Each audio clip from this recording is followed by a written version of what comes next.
Michel Foucault a été invité par l'Université catholique de Louvain, la faculté de droit et l'école de criminologie à donner une série de cours-conférences qu'il a intitulées « Mal faire, dire vrai » sur la fonction de l'aveu en justice. Pour vous présenter à nos auditeurs,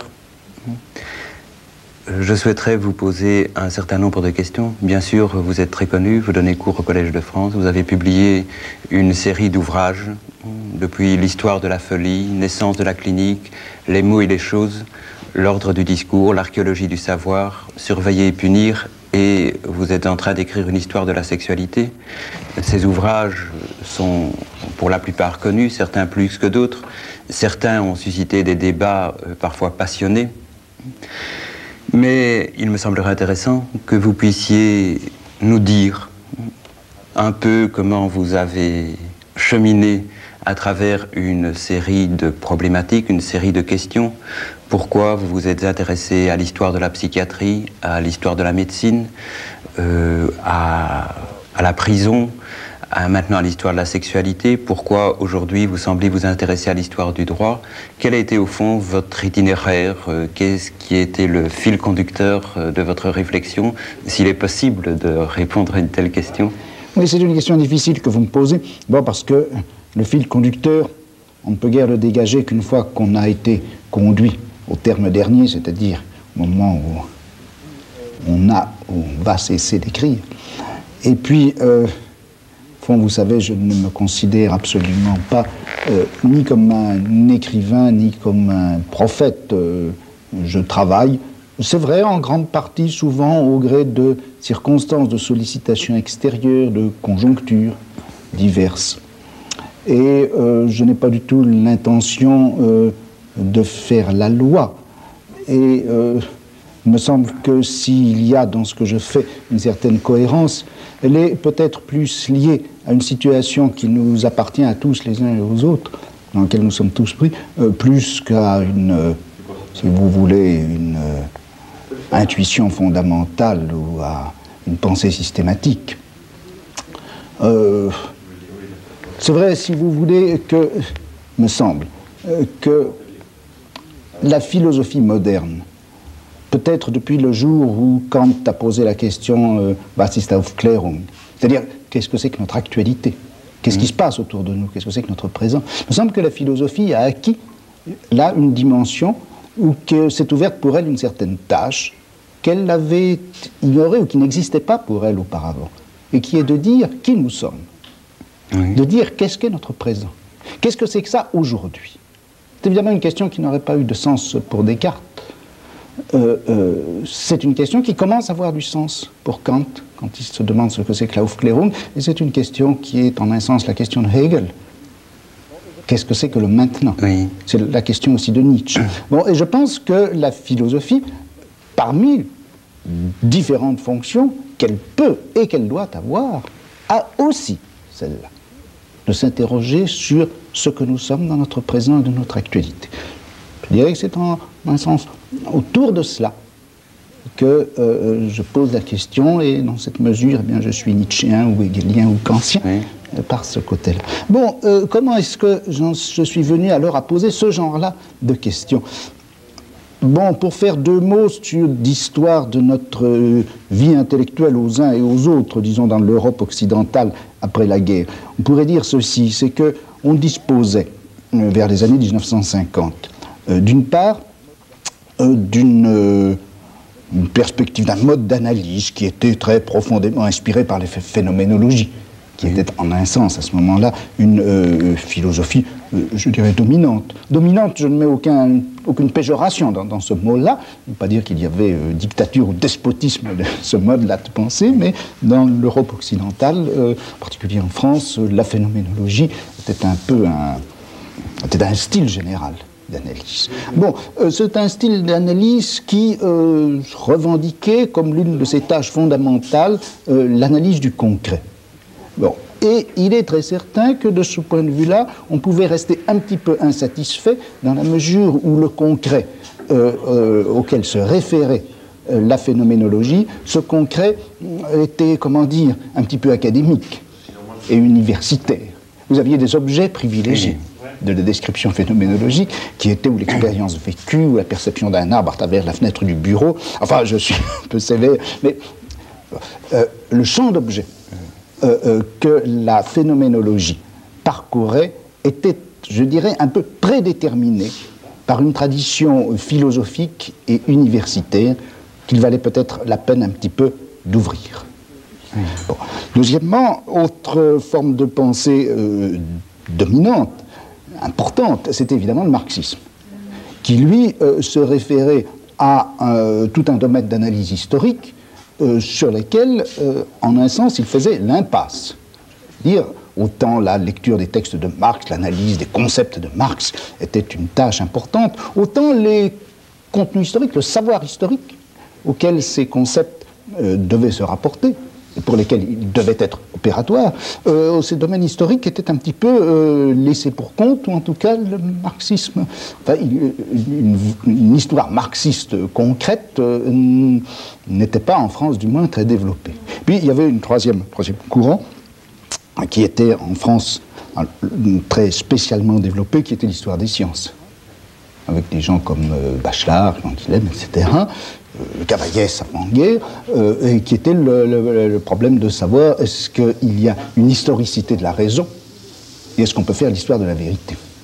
Bon, si vous voulez, moi je dirais que je me suis situé un peu au croisement de ces différents courants et de ces différents problèmes, en me posant par rapport à la phénoménologie la question de savoir, mais est-ce que, plutôt que de faire la description un peu intériorisée de l'expérience vécue, est-ce qu'il ne faut pas, est-ce qu'on ne peut pas faire l'expérience l'analyse d'un certain nombre d'expériences collectives et sociales? La conscience de celui qui est fou est importante à décrire, comme l'ont montré les travaux de Binswanger et de Kuhn, mais après tout, est-ce qu'il n'y a pas une structuration culturelle et sociale de l'expérience de la folie? Et est-ce que cela ne doit pas être analysé? Bon, ce qui m'amenait à recouper un problème historique, qui était de savoir, est-ce que l'on peut, si l'on veut décrire l'articulation sociale, collective, d'une expérience comme celle de la folie, quel est le champ social, quel est l'ensemble des institutions et pratiques qu'il faut historiquement analyser, et pour lesquelles les analyses marxistes sont un petit peu comme des habits de confection, mal ajustés. Effectivement. Et troisièmement, à travers ça, à travers l'analyse d'expériences historiques, collectives, sociales, liées à des contextes historiques précis, comment est-ce qu'on peut faire l'histoire d'un savoir, l'histoire de l'émergence d'une connaissance, et comment des objets nouveaux peuvent arriver dans le domaine de la connaissance, peuvent se présenter comme objets à connaître. Alors, si vous voulez, concrètement, ça donne ceci. Est-ce qu'il y a ou non une expérience de la folie caractéristique d'une société ou d'un type de société comme les nôtres? Comment cette expérience de la folie a pu se constituer? Comment est-ce qu'elle a pu émerger? Et à travers cette expérience de la folie, comment est-ce que la folie a pu se constituer comme objet de savoir pour une médecine qui se présentait comme médecine mentale? Ce qui donne en gros, à travers quelle transformation historique, quelle modification institutionnelle s'est constituée une expérience de la folie dans laquelle il y a à la fois le pôle subjectif de l'expérience de la folie et ce pôle objectif de la maladie mentale. Bon, voilà un petit peu sinon l'itinéraire, du moins le point de départ. Oui. Bon. Et alors pour en revenir un petit peu à la question que vous me posiez, pourquoi avoir pris ces objets-là, je dirais qu'il me semblait, et alors c'était peut-être là le quatrième courant, le quatrième point de référence de mon cheminement ou de mon piétinement, ça a été, si vous voulez, des textes plus littéraires, moins intégrés dans la tradition philosophique. Je pense à des écrivains comme Blanchot, comme Marteau, comme Bataille, qui ont été, pour des gens de ma génération, je crois, très importants, et qui étaient, au fond, la question des expériences limites. Ces formes d'expérience qui, au lieu d'être considérés comme centraux, d'être valorisés positivement dans une société, sont considérés comme des expériences limites, les expériences frontières, à partir de quoi est remis en question cela même qui est considéré d'ordinaire comme acceptable. Oui. Alors, en un sens, faire de l'histoire de la folie une interrogation sur notre système de raison. Comme une expérience, la folie comme une expérience limite. C'est ça. Par exemple, quel est le rapport entre la pensée médicale, le savoir de la maladie et de la vie, qu'est-ce que c'est par rapport à l'expérience de la mort, et comment est-ce que le problème de la mort a été intégré dans ce savoir, ou comment ce savoir a été indexé à ce moment, ce point absolu de la mort. Même chose pour le crime par rapport à la loi.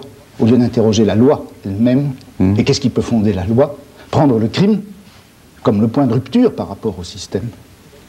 Et prendre ce point de vue-là pour interroger qu'est-ce que c'est donc la loi. Prendre la prison comme ce qui doit nous éclairer sur ce que c'est que le système pénal, plutôt que de prendre le système pénal, de l'interroger de l'intérieur, de savoir comment il s'est fondé, comment il se fonde et se justifie, pour en déduire ensuite ce qu'a été la prison. Voilà. Vous avez présenté la philosophie comme, dans son actualité, au fond, depuis Kant, comme posant une question qui est une question, je pense, qui nous concerne tous, et qui permet, au fond, à l'homme de s'interroger sur sa situation dans l'histoire, dans le monde, dans la société. Il me semble qu'à travers tout ce que vous avez écrit, depuis l'histoire de la folie et jusqu'à l'histoire de la sexualité, il y a une perception de cette réalité, ou du moins il y a la perception d'un élément de cette réalité qui semble vous intéresser particulièrement et qui concerne tout ce qu'on pourrait appeler les techniques d'enfermement, de surveillance, de contrôle, bref, la manière dont l'individu dans notre société a été progressivement contrôlé. Est-ce que vous pensez qu'effectivement il s'agit là d'un élément qui, déjà depuis un certain temps, depuis peut-être l'époque classique dans notre histoire, est très déterminant pour comprendre cette modernité ? Oui, c'est vrai. Si vous voulez, ce n'est pas un problème que je m'étais posé au départ. C'est petit à petit, en étudiant un certain nombre de choses, comme justement la psychiatrie, la médecine, le système pénal, que tous ces mécanismes d'enfermement, d'exclusion, de surveillance, de contrôle individuel ont paru très intéressants et très importants. Bon, je dirais que j'ai peut-être posé ces questions-là d'une façon un peu sauvage à un moment donné, au moment où je me suis aperçu qu'elles étaient importantes. Bon, je crois qu'il faut bien délimiter de quoi il s'agit et quel est le genre de problème que l'on peut poser à propos de tout cela. Il me semble que dans la plupart des analyses, soit des analyses de type proprement philosophique, soit dans des analyses plus politiques, sinon des analyses marxistes, la question du pouvoir avait été relativement marginalisée. Ou en tout cas, c'est ça. Ou en tout cas, simplifié. Ou bien il s'agissait de savoir quels étaient les fondements juridiques pouvant légitimer un pouvoir politique, ou bien il s'agissait de définir le pouvoir dans une fonction de simple conservation ou reconduction de rapports de production. Alors, ou il s'agissait de la question philosophique du fondement ou de l'analyse historique de la superstructure. Ceci me paraissait insuffisant, m'a paru insuffisant pour un certain nombre de raisons. D'abord parce que je crois, et un certain nombre de choses dans les domaines un peu concrets que j'ai essayé d'analyser le montrent, les rapports de pouvoir sont beaucoup plus profondément implantés qu'au simple niveau des superstructures. Bon. Deuxièmement, la question théorique du fondement du pouvoir est importante, mais je m'excuse, le pouvoir ne fonctionne pas à partir de son fondement. Bien sûr. Il y a des pouvoirs non fondés qui fonctionnent très bien et des pouvoirs qui ont cherché à se fonder, qui se sont effectivement fondés et qui finalement n'ont pas fonctionné. Bon, si vous voulez, mon problème a été de me dire, mais est-ce qu'on ne peut pas étudier la manière dont effectivement fonctionne le pouvoir ? Alors quand je dis le pouvoir, il ne s'agit absolument pas de repérer une instance ou une espèce de puissance qui serait là, occulte ou visible, peu importe, et qui diffuserait son rayonnement nocif à travers le corps social ou qui étendrait d'une façon fatale son réseau. Il ne s'agit pas de, pour le pouvoir ou pour quelque chose qui serait le pouvoir, de jeter un grand filet de plus en plus serré qui étranglerait et la société et les individus. C'est absolument pas de ça qu'il s'agit. Le pouvoir, c'est des relations.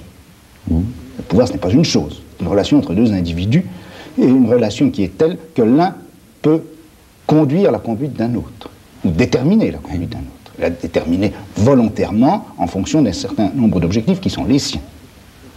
Autrement dit, quand on regarde ce qu'est le pouvoir, c'est l'exercice de quelque chose qu'on peut appeler le gouvernement, au sens très large. On peut gouverner une société, on peut gouverner un groupe, on peut gouverner une communauté, on peut gouverner une famille, on peut gouverner quelqu'un. Et quand je dis gouverner quelqu'un, c'est simplement au sens que l'on peut déterminer sa conduite en fonction de stratégies, en utilisant un certain nombre de tactiques. Donc, si vous voulez, c'est la gouvernementalité, au sens large, entendu donc comme ensemble des relations de pouvoir et techniques qui permettent à ces relations de pouvoir de s'exercer. C'est cela que j'ai essayé d'étudier. Comment est-ce qu'on a gouverné les fous? Comment est-ce que le problème du gouvernement des malades, encore une fois, je me entre gouvernement entre guillemets, en lui donnant un sens à la fois large et riche, comment est-ce qu'on a gouverné les malades? Qu'est-ce qu'on en a fait? Quel statut on leur a donné? Où est-ce qu'on les a placés? Dans quel système de traitement, de surveillance aussi, de bienveillance, de philanthropie, de quel champ économique les soins apportés aux malades? C'est tout cela que je crois qu'il faut essayer de voir. Alors, c'est certain que cette gouvernementalité n'a pas cessé, d'un certain point de vue, de devenir plus stricte au cours des âges. Le pouvoir dans un système politique comme ceux qu'on a connus au Moyen-Âge, ces pouvoirs, entendus au sens donc de gouvernement des uns par les autres, étaient finalement assez lâches. Le problème, c'était de prélever, de faire le prélèvement fiscal qui était nécessaire, qui était utile ou qu'on voulait. Bon, ce que les gens faisaient dans leur conduite quotidienne n'était pas très important pour l'exercice du pouvoir politique. Il était important sans doute dans le pastorat ecclésiastique. Pour le pouvoir ecclésiastique, le pouvoir politique, il est venu un moment où ça a été très important. Et où par exemple maintenant, pour prendre une chose très simple, le type de consommation des gens devient quelque chose qui est important économiquement, qui est important aussi politiquement. Et c'est vrai que le nombre d'objets qui deviennent objets d'une gouvernementalité réfléchie à l'intérieur de cadres politiques, même libéraux, ce nombre d'objets a considérablement augmenté. Mais je ne pense pas non plus qu'il faille considérer que cette gouvernementalité prenne forcément la forme de l'enfermement, de la surveillance et du contrôle, par toute une série de régulations subtiles, souvent. On arrive en effet à conduire la conduite des gens, ou à se conduire de telle manière que la conduite des autres ne puisse pas avoir des effets nocifs qu'on redoute, etc. C'est ce champ de la gouvernementalité que j'ai voulu étudier. Et pour étudier cet objet, ou les différents objets que vous avez étudiés, vous avez utilisé une méthode historique. Mais au fond, ce qui apparaît à tous aujourd'hui, et d'ailleurs ce qui fait en grande partie la nouveauté de vos analyses, non pas du point de vue du contenu, mais du point de vue de la méthode, vous avez opéré une sorte de déplacement dans la méthode historique.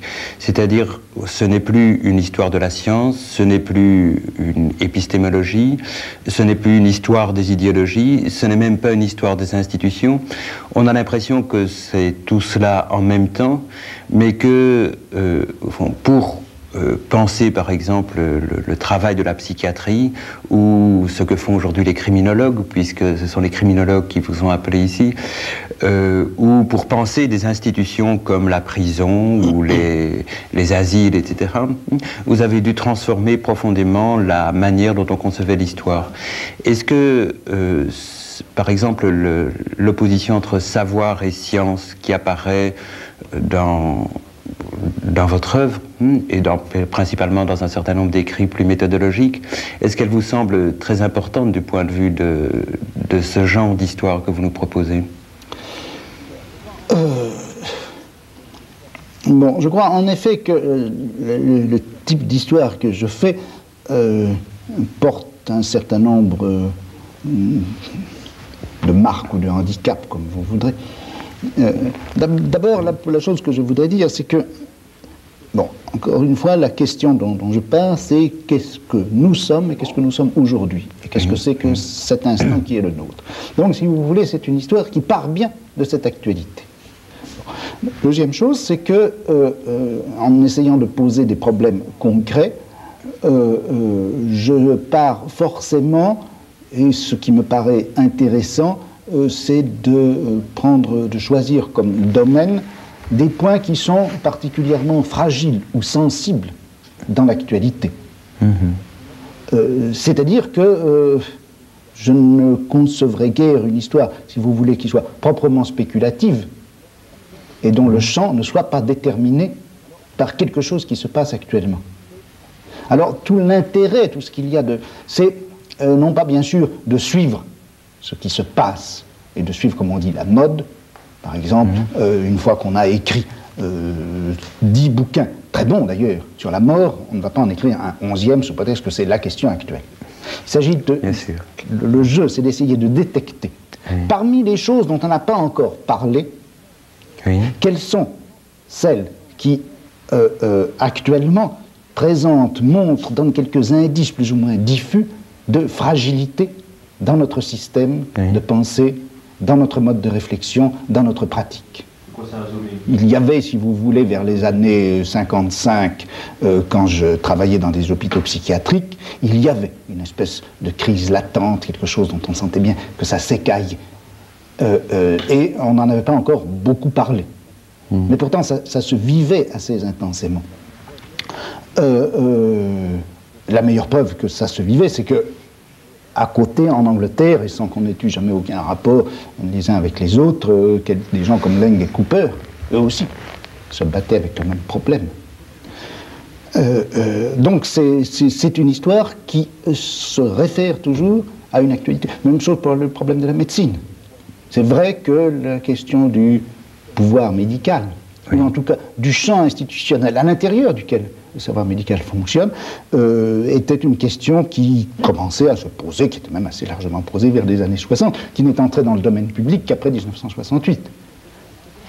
Bon, c'est donc une histoire de l'actualité en train de se dessiner. Oui. Mais par rapport à cette actualité, au fond, la manière dont vous élaborez l'histoire, elle me semble originale, elle me semble...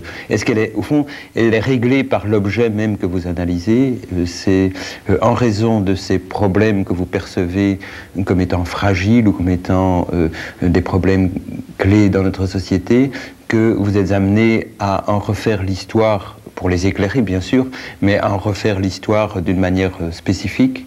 Bon, alors, au niveau des objectifs que je me pose en faisant cette histoire, souvent les gens ont lu ce que j'ai fait comme des sortes d'analyses à la fois compliquées, un peu obsessives, et qui mènent à ce résultat que finalement, mon Dieu, comme nous sommes emprisonnés dans le système qui est le nôtre, combien sont nombreux les lacets qui nous enserrent, et combien il est difficile de dénouer les nœuds que l'histoire a noués autour de nous. Alors qu'en réalité, je veux faire tout le contraire. Car, lorsque j'essaie d'étudier quelque chose comme la folie, ou la prison, etc., prenons, si vous voulez, l'exemple de la prison. Quand on discutait, il y a encore quelques années, disons au début des années 70, avec les gens sur la réforme du système pénal, une chose me paraissait très frappante, c'est que, par exemple, bien sûr, on posait la question théorique du droit de punir. Bien sûr, d'un autre côté, on posait le problème de savoir comment on peut aménager le régime pénitentiaire. Mais cette espèce d'évidence, si vous voulez, que la privation de liberté est au fond la forme la plus simple, la plus logique, la plus raisonnable, la plus équitable de punir quelqu'un parce qu'il avait commis une infraction, cela n'était pas tellement interrogé. Or, ce que j'ai voulu faire, c'est de montrer combien finalement cette adéquation, pour nous si claire et simple, de la peine avec la privation de liberté, était en réalité quelque chose de récent. Quelque chose de récent, c'est une invention technique qui a été, dont les origines bien sûr sont lointaines, mais qui a vraiment été intégrée à l'intérieur du système pénal et qui a fait partie de la rationalité pénale à partir de la fin du XVIIIe siècle.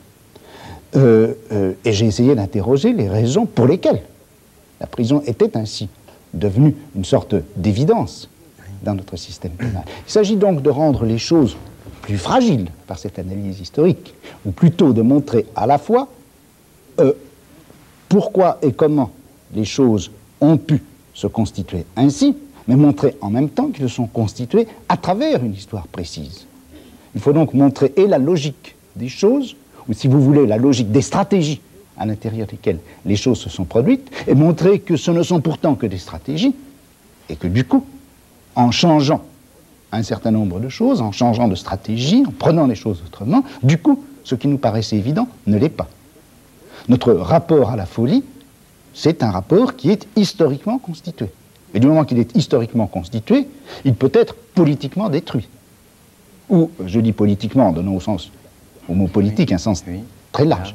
En tout cas, il y a des possibilités d'action, puisque c'est à travers un certain nombre d'actions, de réactions, etc., à travers un certain nombre de luttes, de conflits, pour répondre à un certain nombre de problèmes, qu'on a choisi ces solutions-là. J'ai voulu réintégrer beaucoup des évidences de notre pratique dans l'historicité même de ces pratiques. Et du coup, les déchoir de leur statut d'évidence pour leur redonner la mobilité qu'elles ont eue et qu'elles doivent toujours avoir dans le champ de nos pratiques. Oui, dans vos conférences actuelles, vous utilisez le terme véridiction, qui se réfère à dire la vérité et qui touche un problème de vérité. Dans la méthode, dans ce que vous venez de dire concernant à la fois votre intérêt pour l'actualité et la manière dont vous envisagez l'histoire et la constitution même, au fond, de cette actualité, en quelque sorte, vous remettez en question ce qu'on pourrait penser être les fondements de telle ou telle pratique, et vous avez dit que vous l'avez dit à propos du pouvoir. Le pouvoir ne fonctionne pas à partir de son fondement, mais il y a effectivement toujours des justifications ou des réflexions philosophiques qui visent à fonder le pouvoir. Votre méthode historique elle-même, qui est une méthode qui fait une sorte d'archéologie ou de généalogie peut-être selon les objets ou selon le développement même de votre pensée, vise à montrer que finalement il n'y a pas de fondement à des pratiques de pouvoir. Est-ce que vous seriez d'accord pour dire qu'au fond, d'un point de vue philosophique et dans l'ensemble de votre développement, ce que vous visez, c'est aussi à déconstruire toute entreprise qui viserait à donner un fondement au pouvoir? Mais je crois que l'activité de donner un fondement au pouvoir, l'activité qui consiste à s'interroger sur qu'est-ce qui fonde le pouvoir que j'exerce, ou qu'est-ce qui peut fonder le pouvoir qui s'exerce sur moi, je crois que cette question est importante. Elle est essentielle. Je dirais que c'est la question qui est fondamentale. Mais le fondement que l'on donne en réponse à cette question fait partie d'un champ historique à l'intérieur duquel elle a une place tout à fait relative, etc. C'est-à-dire qu'on ne trouve pas le fondement, mais il est très important que dans une culture comme la nôtre, la question est de savoir si on peut le trouver ailleurs ou pas, dans d'autres cultures, ça je n'en sais rien, mais il est très important que pour nous, depuis, ma foi, non seulement des siècles, mais des millénaires, un certain nombre de choses, comme en particulier l'exercice du pouvoir politique, s'interroge lui-même, ou se voit interrogé par des gens qui posent la question, mais qu'est-ce qui vous fonde? Qu'est-ce qui vous légitime? Il y a là un travail critique Mais ce que vous trouvez important, c'est justement le travail critique de cette question qui sans cesse revient, et qui interroge. Il y a 2 millénaires qu'on s'interroge sur le fondement du pouvoir politique. Quand on dit 2 millénaires, c'est 2 millénaires et demi. On s'interroge sur les fondements du pouvoir politique, et c'est cette interrogation qui est fondamentale. Et au fond, le type d'histoire que vous avez faite, c'est bien une analyse vous avez dit des stratégies, oui, mais aussi une analyse de la manière dont un certain nombre de pratiques ont recherché leur propre fondement. Absolument, absolument. Je dirais que c'est l'histoire des... Je vais employer encore un mot barbare.